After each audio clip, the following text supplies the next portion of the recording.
All right, well, just show me a couple of figures then. Can we do that 3-part hum exercise? Do you remember that? Remind me. It goes, I call it the mirror exercise. We're going up and down an octave on an M. Okay. Break up on M. Open to A.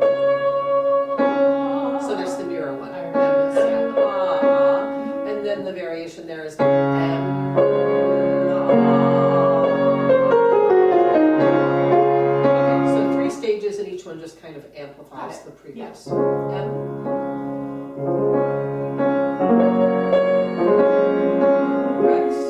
So very specific offset always is a really important part of vocalese. So this goes in regular equal length notes.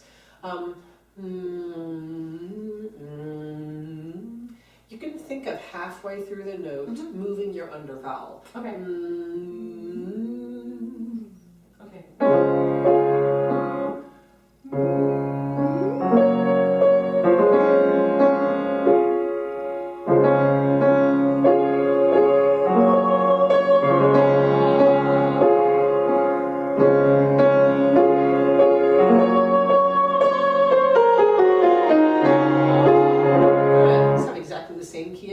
Just for how you do sake. Good.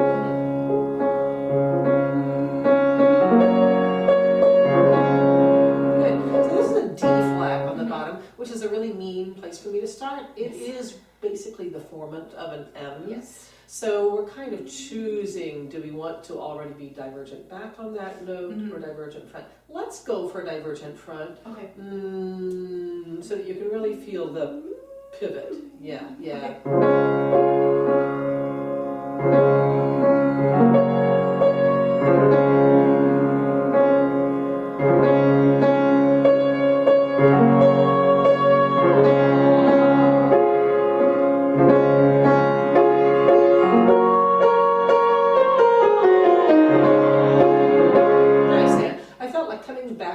Down the mirror octave on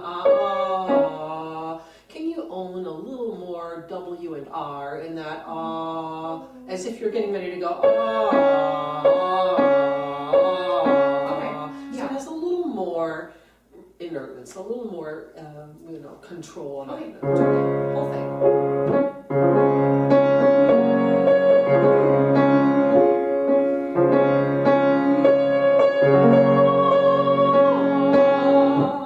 Offset. Okay. Middle one.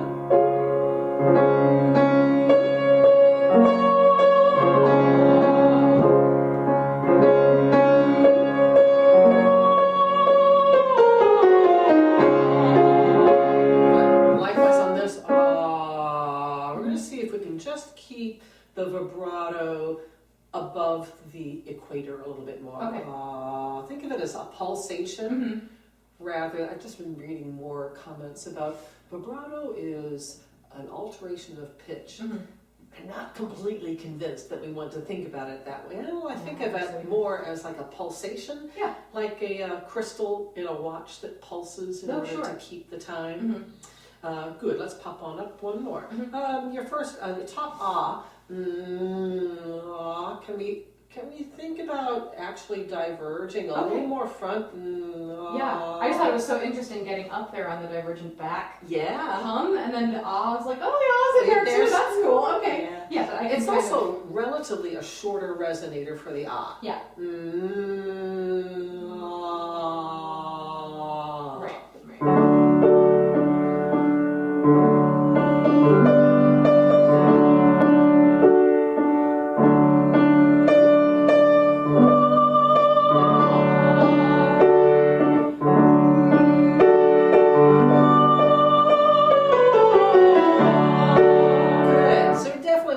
Feeling of the contribution. That's your rib air octave for the ah vowel. You want to have contribution from the vocal folds.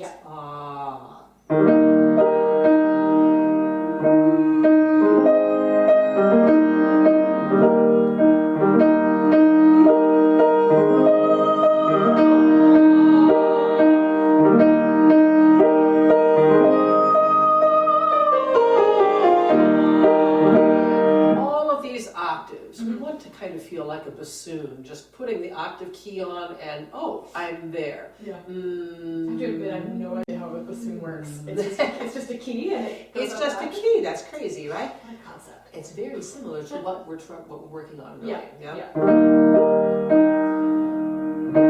Switch. Switch. Switch. Switch. Yeah, so Yeah. It feels like a dog that's pulling on the leash. Right. All of it, please.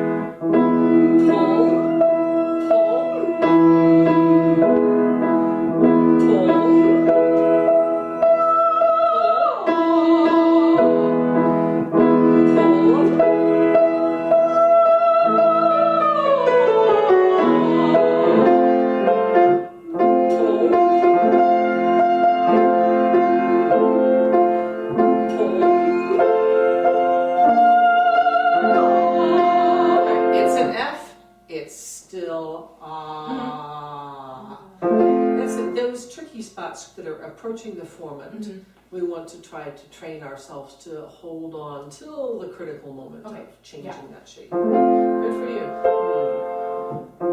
Change. Change. Good. I have a question for you, Anne. Yeah. Does the second half of the note feel different to you than the first half? Not really. All right. I want it to feel different. Okay. Kind of like stepping in front of a carnival mirror where all of a sudden you've changed shape. Jacob's practice with mirror. Otherwise known as a carnival. They're brutal. It feels stretched, the second half. Okay. So for each of those notes, change, change.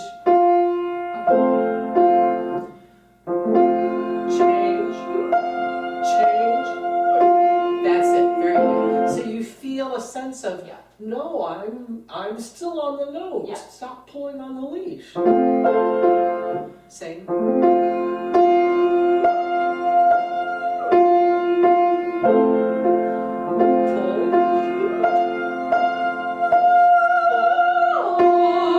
So even there. It's interesting. It feels a little like all right. So you want to really be hearing your destination before you depart from it.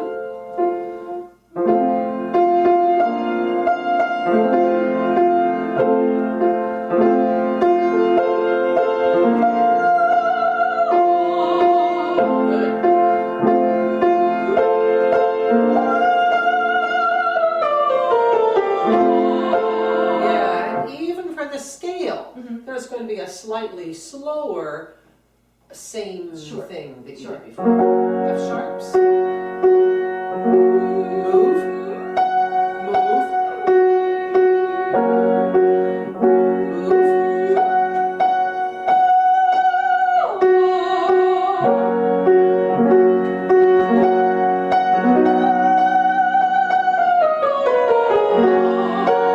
Very nice, and good choice on the last note too. Really nicely stable there.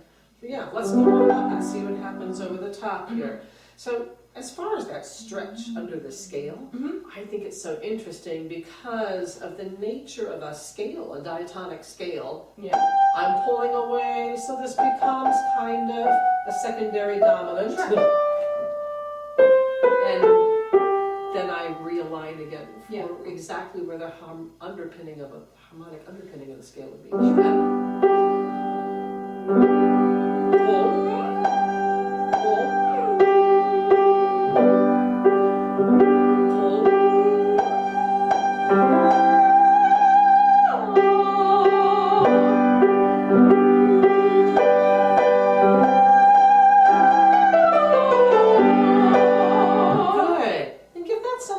some thought. I think that discipline of really recognizing that your overvowel or the note is still there, but the kind of physical, how you're perceiving the note has changed. That one I thought, when the ah got to, it was a G, right? Yep. Yeah. When the ah got to that, we're like edging out of that registration, right. That was when I was like, oh no, this needs to be slightly farther back. Like, if not all the way divergent back, then it needs to. It like was living in a different spot, but like instantly, and then it became much easier to feel the difference. Yeah, exactly. Absolutely. Between the high, and I've been doing that a lot with Anne Frank too, because it's so rangy. So there's moments where I'm like, well, I'm at a middle C right now, and I'm gonna have to be at a high C in 2 bars. So let me, like, I have to. It's like kind of prefiguring. Yeah, exactly. I think it's choreography. You'll notice in our finest vocal composers. Speaking of whether she likes repetition or not, in our finest vocal composers, they generally kind of give you a hint. Yeah. They give you a teaser in order to kind of, and then you get to go. So it helps the listener's ear anticipate, but it also helps the singer kind of. Yeah, and if you do it once, it's like we worked on the part, it will become, it will become my diary, where it starts sort of F sharp and then G and then B flat. And then you come down, and that's working on that. I'm like, oh, it's It's like building to it, where you do it a little bit and then a little bit more, and you're like ready to go. Exactly. And the kind of tensile engagement for a larger interval. Yeah. You'll start to feel it. In that moment where I was saying pull and change, it would be a small pull for a small interval, and a bigger kind of sensation of for a bigger interval. That's never going to be but it is kind of exciting. It is why opera probably feels exciting to sing, because you're in that state of mismatch before the big dramatic gesture. Yeah, very nice, Anne. Okay, let's have, please, let's go ta, do, ta, de, ta, do, ta. D flat again.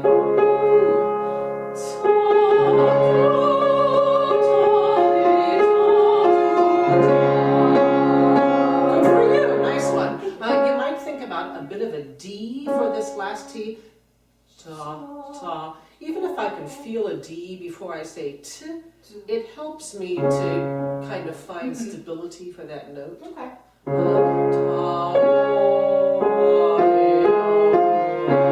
To me, all of these ahs have that kind of mismatched penultimate character because of being pickup notes. This one pickups to this. This one picks up to this one picks up as part of that whole figure. Yeah. So never is that going to be on a rhyme. Not the start. It's always transition. Good.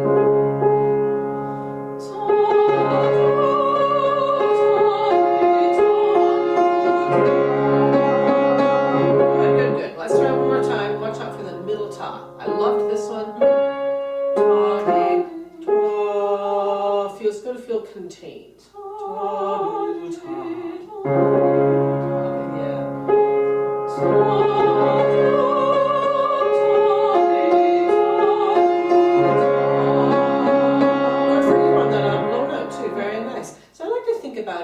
In a figure like this, of filing certain notes inside the resonance of other notes. Yeah.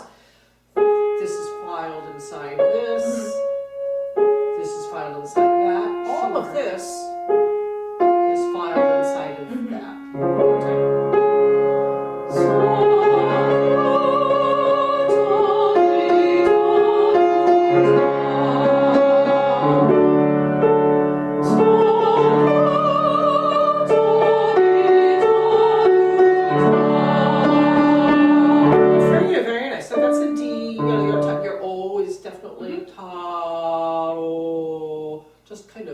Farfalle back there. Yeah.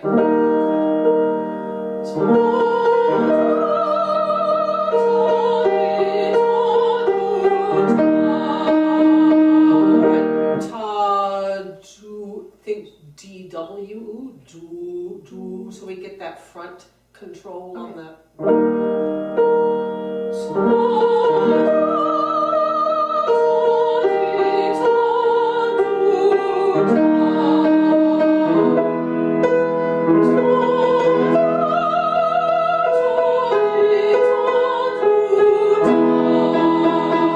Does that make sense for that ooh? Yeah, I don't know if I'm doing it exactly, I think but you are, absolutely. it feels more like it feels easier to do the ooh vowel. To do the ooh vowel. So we just have to watch out for that.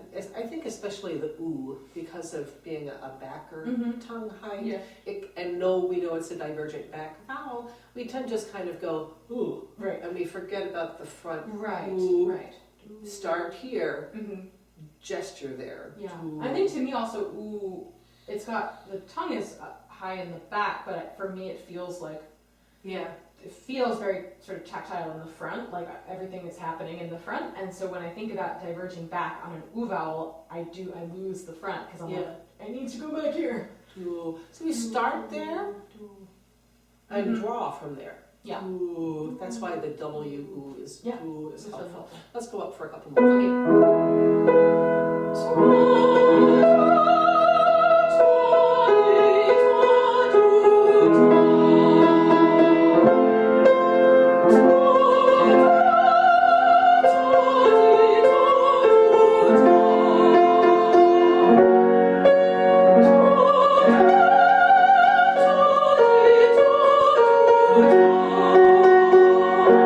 I love this. Very nice choices up there. Thank you. I think the only one we can improve at all is the coming back after this beautiful note to this ta. Okay. Ta, do, ta, de. So you know what? It's a divergent front shape, but it's an unaccented part of the phrase. So not so ta. front. Ta. It wants to go there, but you've given it something else. It's not ta.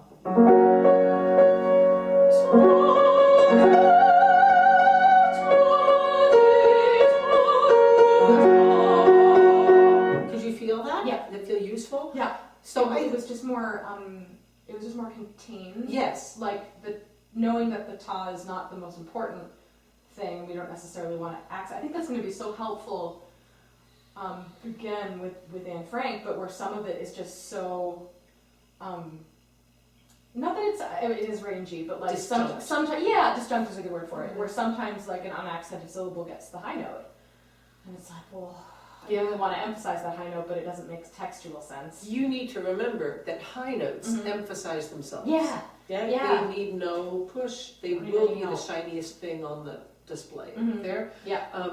And the other thing, I don't know if you remember that lesson where we went towards a more contained feeling, and all of a sudden you said that felt much more powerful. Yeah.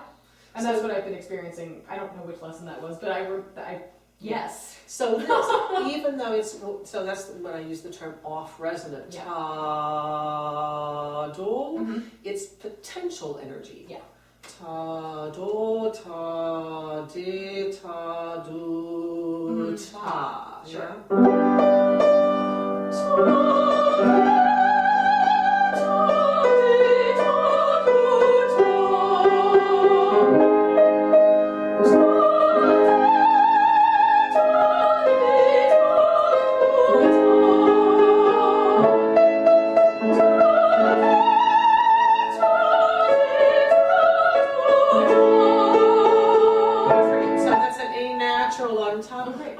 We can find ta, a little more sense of that W that lives right here, not here, but here. Ta, do, do, yeah. Because something happens up there. I actually sang "Sympathy" by Florence Price for SAI the other day. I did like all the 3 Powell songs and one of my bonds, and then Florence Price. And I hadn't sung that one in public, and I hadn't sung it for real in like 2 years.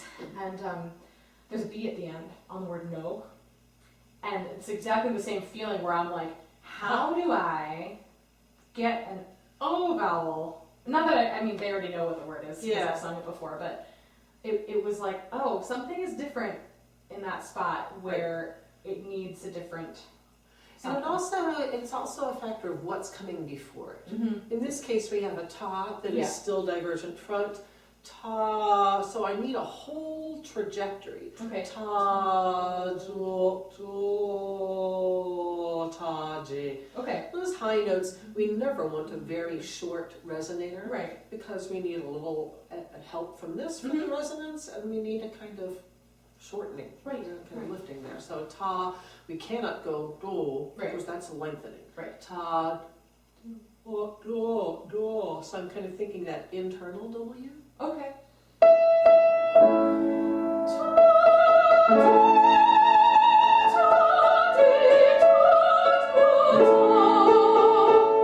Really nice. Nice. Yeah, right? Ta. Yeah. So, and again, it has to do with making sure that you've bought in, that you're willing for there to be some journey between executing the consonant d, oh.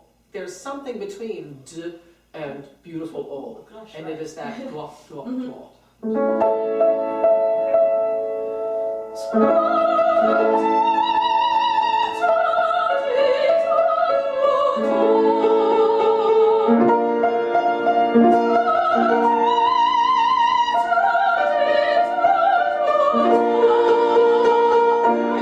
Now, let's see if we can actually take the front edge of that high note towards even more off resonant. Okay. Ta, Yeah. Just gotta trust it. So you can see if you can think of the front edge of it as the idea of the note. Okay. Ta, ta. Let's see, just for kicks. Yeah, let's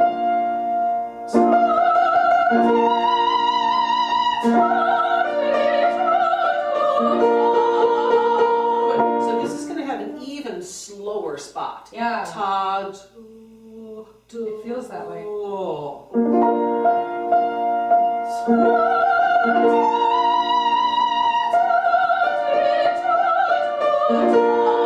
Well, it's interesting how a small difference makes a big difference perceptively. I feel like that is a little less flexible of a sound than we had before, so we're not quite getting no, what I'm after it's here. definitely, I think some of it has to do with the O of it all. I'm just trying to figure out, because I feel like when I have an ah vowel on that note, I'm just like, yeah, this is great, but I'm still trying to make it keep the O. So here's what I'd like to suggest. Yeah. And I hope this doesn't sound just extremely Byzantine on that. No. What I'm looking for is a little more of an off resonant start to your O. Right. It's a B flat. Yeah. It's a divergent back Sure. shape.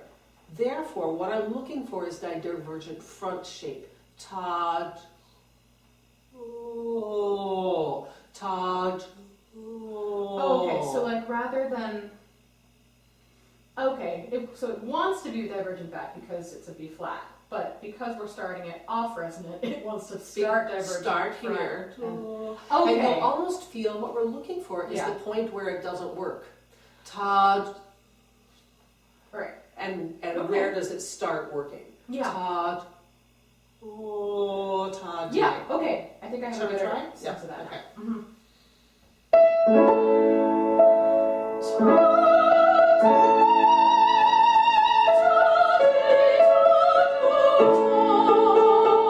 Same key again, very interesting. Yeah. Allow there to be a chalky area. Okay. Ta, oh.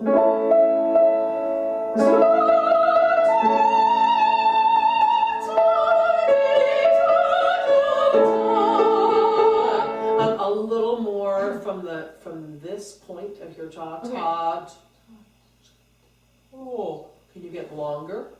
Oh, ta.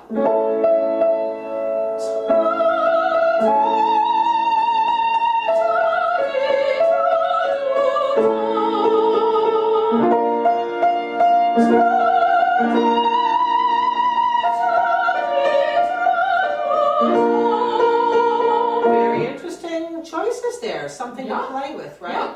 It feels just very tall. Yeah. Like I know with people say like tall vowels all the time, but like it just feels like I'm picturing the O. It's like stretching it like Like this. one of those like a type really on the tall. highway, right? When they have to stretch. Yeah, or like it's melting, like a melting clock. Okay. A little bit like it's very Can it melt tall up? oval. Yeah, that's how it feels. That's how it feels. It doesn't feel like melting. I feel like Dali would have melted up. Melted up if he could Sure. have.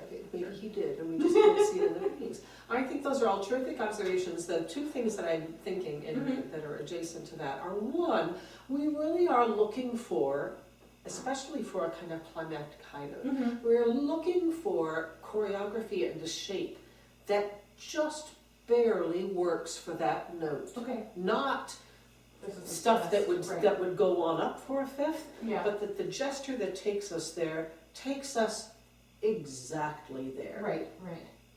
So using that, it almost is in an off-resonant position. Right. Gives us, in a way, the greatest range of motion. It gives us the greatest control or the Sure. greatest volition over Okay. what we're going to do with the note. Yeah. Let's try just one more, okay? Okay. And can you think about bringing the D on the way? Todd. Yeah. Because all of the gesture that we're talking about right now happens post D. Right. Todd. Oh, might even think of D to pull.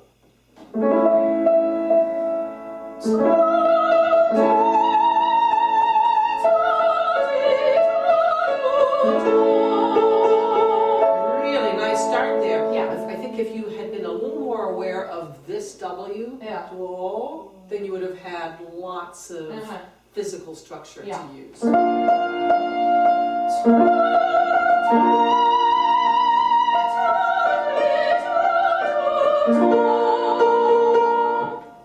Very nice. Yeah. Cool. All right, let's go on and hear some of this cool piece. How would you like to start with? It doesn't have to be the first one. Whatever you'd like to do. I actually want to start with the last one. All right. Because I was practicing the other two the other day and didn't get to this one. And the last time I did this one, I actually did it a fourth down as like a constellation stages. They were auditioning for a bunch of things, and they are doing this premiere, this new musical in June that's like rock, country, pop, all this stuff. And I was like, I don't really have anything, and so I turned this into. Well, it makes good sense, right? Yeah. It's like a style. Yeah, and it's very free. And the recording of it, I was like, oh, she's doing all kinds of things. And then they asked me if I could sing it more like Jewel. And I was like, I'm not very good at yodeling because I'm like super coordinated. So I'm trying to like. Interesting. Really, really interesting. So it's been a moment. All right. Good. Well, let's take a little look at it then, and we'll put it in where it's written. Yep. Yes. Oh yeah, absolutely, of course. Okay. I died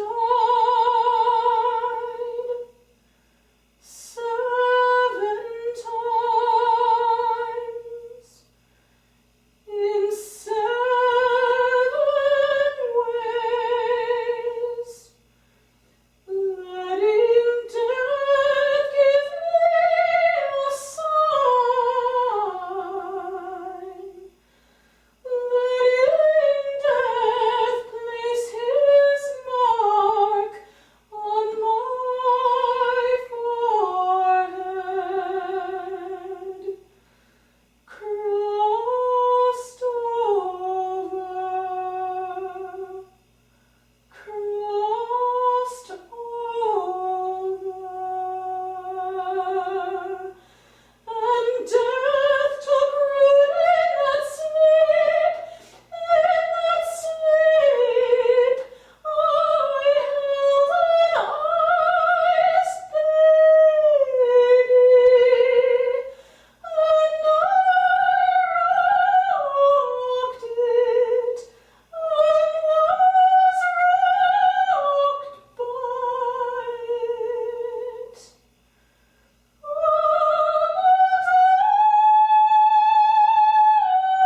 working, I mean, it doesn't do quite, it's not as rangy as some other things, but there's like just enough formant crossing at the top where I'm like, okay, I'm like understanding how that works a little better. Helps me keep it. I thought it was really, on all of those top of the staff kind of sustained notes, I could really hear even what you were just kind of playing with. Like, what was the, what can I use as a leverage? It also helps to keep it, because I don't want this to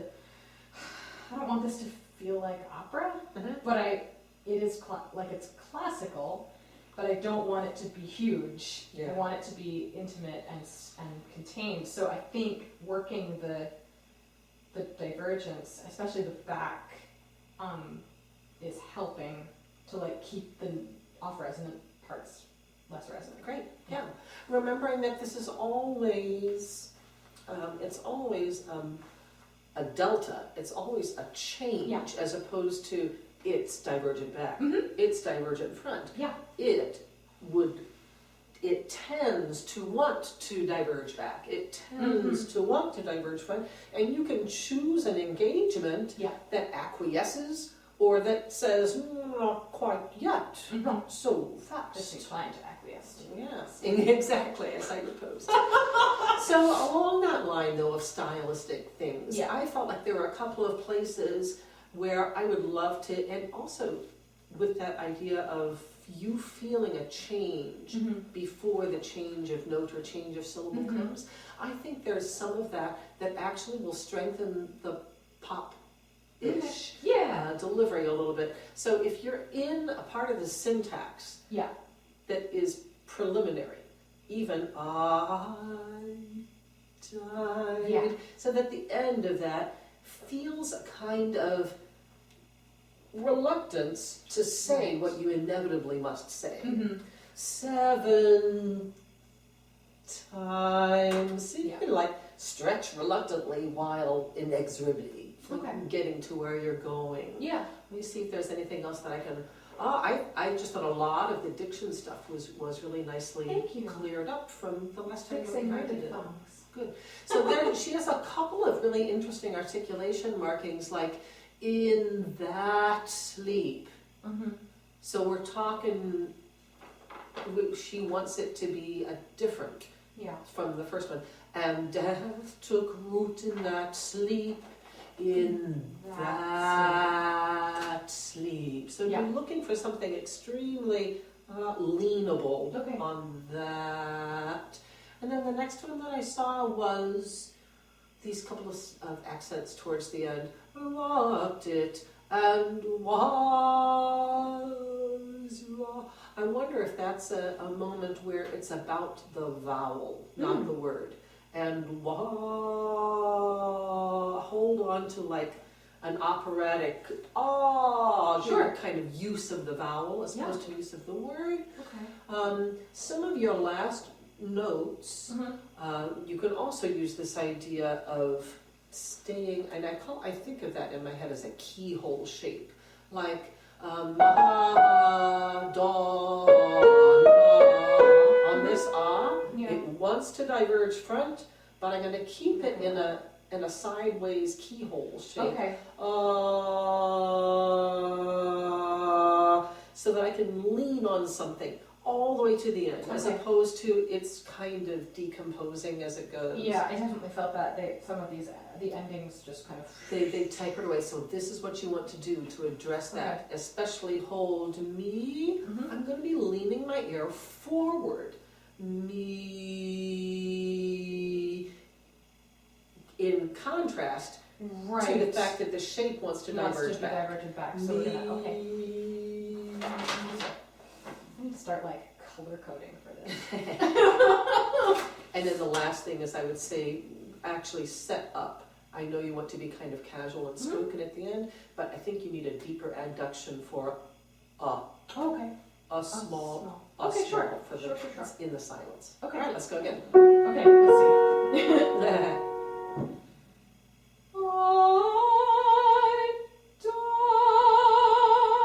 Good. So I stay in tone, stay in vowel, and feel the stretch. Okay.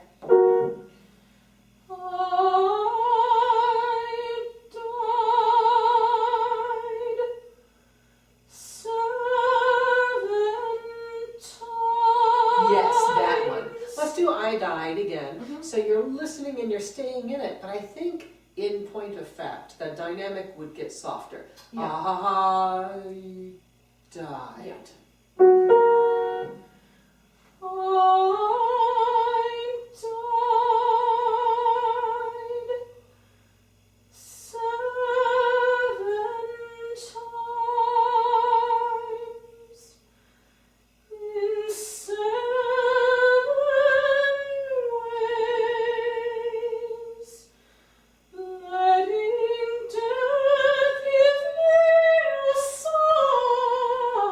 Good. And how about one in the middle of this melisma? Sign. Okay. And letting death give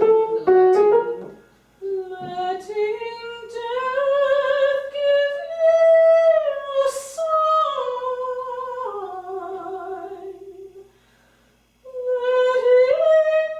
Letting death place his mark on my forehead. Good. I've loved this very, very much. Okay. As you do your diphthong, my, that's the back of the tongue, my, it leads right to the F. My forehead. Okay. Always cook these things up to the next consonant bit of it. Can we do that a little set of 3 and try it without a breath? Letting death place his mark on my forehead.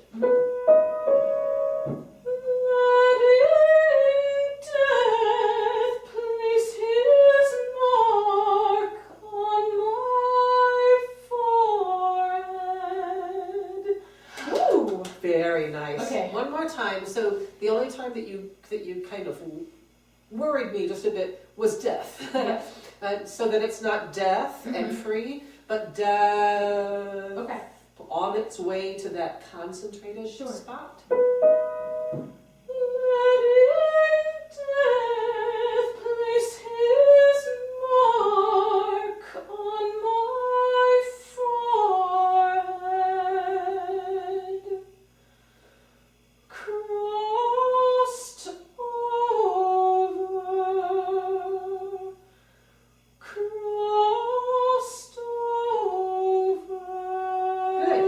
Crossed overs one more time. I love hearing you just be so virtuosic in explorations of this.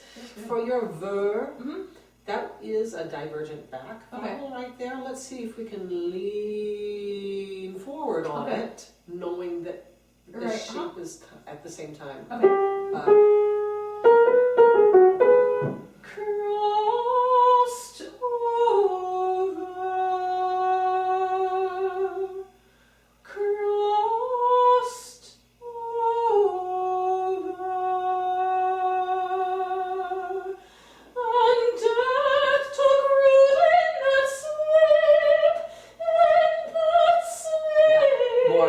In that, almost 2 as. In that sleep. I love that, all the leaning on the end of the overs, right? So we can always expect that, no matter where you are in your range. If you're sustaining some final note, that there's going to be a counter lean. Right. If it's high, you're going to be leaning forward. Right. If it's low, you're going to be kind of leaning backwards in order to use that force. So one more and death. And death took root in that sleep. In that sleep, I held an ice baby. Good, because you're so awesome. I'm going to ask this. It comes up in new music quite frequently. This written out, that little line between the notes. Right now, you're giving me the good thing, but you're arriving on the note and then singing B. Let's see if we can go baby. Yeah, sure. Baby. Okay. So the front edge of the letter B, the second B, is going to arrive a little higher than the B natural. Baby. So it's really incorporated. It's really just more of a challenge than anything else. I held. I held an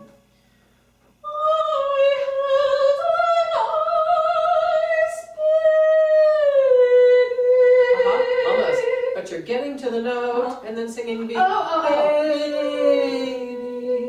So that the nature of bay is baby as opposed to baby. Oh, I see. Okay, Does so that don't make land sense? on it and then change Yeah. it up. Okay. So glissando for longer. Let that be the nature of baby. Okay. Yeah.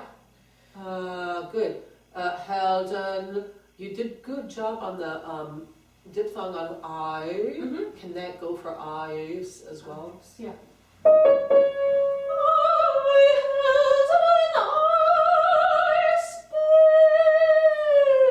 Shoot. You get what I mean? Maybe. We'll see what And happens. think of it, I mean, almost think of it as two, not quite how it's notated here. Yeah. Babe, babe. One note that bends. Yeah. And one note that has settled. Yeah.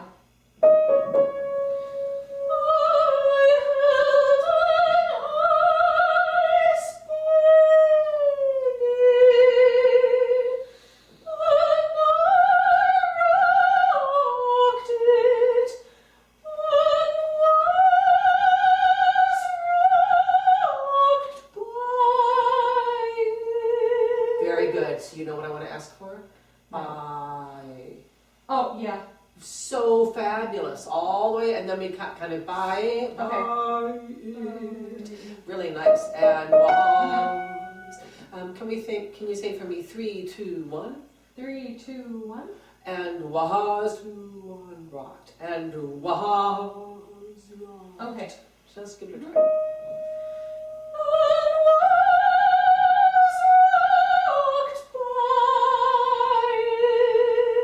Good. One more try here. I loved was.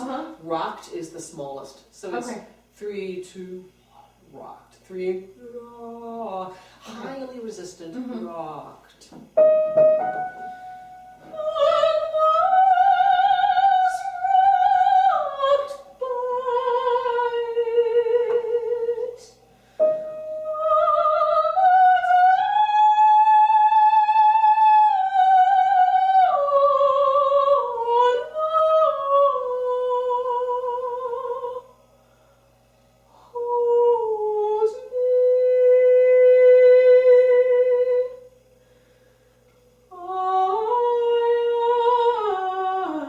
Good. In the middle of it. Yeah.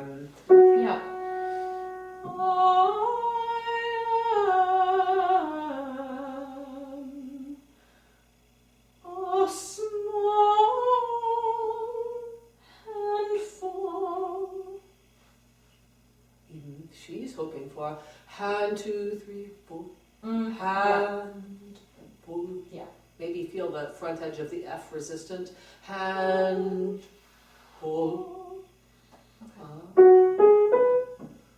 Is that A a small? small. A small handful. Handful. Yeah.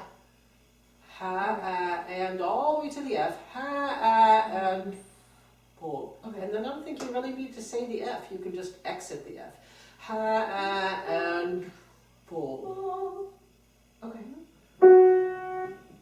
A small handful. Beautiful. Yeah. Very, very. I like the resistance of it all because I really think, like, on the page, it's not that effortful. And I don't mean like it's hard now, but it's It's a little glib. yeah. It feels like it could be really easy to toss off because it's just vocally not like whoa. But I think thinking more about sort of like divergence crescendos, if that makes sense. Like, yes, it does. rather than feeling like, because I don't know, dynamics are weird. It's kind of been like, but how do I decrescendo though? Right. But it feels like playing with sort of the shift from diverging front to diverging back gives you that without being like now crescendo. Hallelujah. Now they crescendo. So this That's was pretty kind of a big epiphany too, when I Yeah. started thinking about crescendos and decrescendos Mhm. in terms of a move on resonant Yeah, or a move off resonant. yeah, So I'm not singing weakly. I'm singing strongly Yeah. against a not very or a ever worsening shape. right. Well, and the speaking of like the worst shape, like looking at the hold me, where the E is divergent front, but like if it were, I could do it like it wants Yes. it wants to be divergent to the back, and it gives it kind of a very, oh, that's how you do straight It's tone. it's connected, absolutely. Yeah. Fully inflated straight tone. I wish I had that before my interview, so I could have been like, here's what I would do to teach your choir kids how to sing straight So tone. what about the very important classical vocal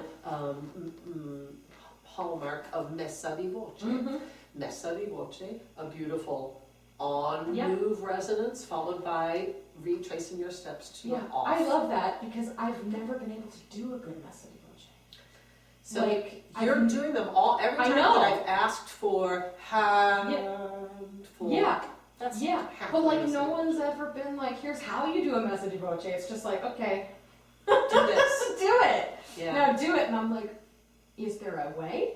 Is there something I could like practice? Or I just need to like pull all the way off my whatever, my support, my But we can body? see, we can absolutely kind of feel ourselves going, oh, no, reflexively. I can't do that Yeah. because I know it will stop. Tone will stop Mhm. if I simply Yeah. take the speed away. And that's right? always what's kind of happened, or I've ended up with kind of everything suddenly It's insufficient airspeed, yeah, exactly. right? So we can lean all the speed we want. We can Mhm. even think about accelerating the airspeed on a shape Yeah. that gets less and less productive Mhm. Yeah. as we go. And then you feel to the end of your line engagement and intention that Yeah. moves forward. Mm-hmm. Do you want to try another one? I think We're probably at time. probably, and I think I need to like just sit down and like scribble on this. Yeah. I think what I need to do with the others is see if I can figure it out, and then come on Sunday. And I also think that idea of, I tried to launch into this presenting it as possibly a little poppier and styling, Yeah. because I think I can totally picture Bonnie Raitt Oh, yeah. going, I am, Yeah. and then this. Well, and if you listen to Uh-huh. the Lions do it, I mean, it's not quite that. She's I think a classically trained musician, but she sings it like it's folk music. She Right. doesn't really sing it like it's classical music, even though it's been written for, Yeah. concertizing. Well, so I think that Friends we, and Enemies of Contemporary Music at Ella Batch Recital Hall in New York City. So it's not necessarily intended to be done that way. It could be done a lot of, and I've seen some videos where I've been like, oh, that's a little too far the classical direction. right. But I think that this, when you watch a kind of solo folk / pop artist work, they're willing to go, absolutely.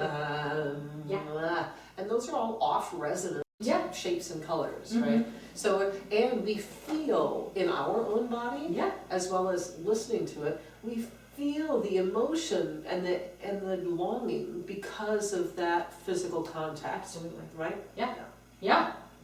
I'm gonna go Lovely. home and before Sunday sometime.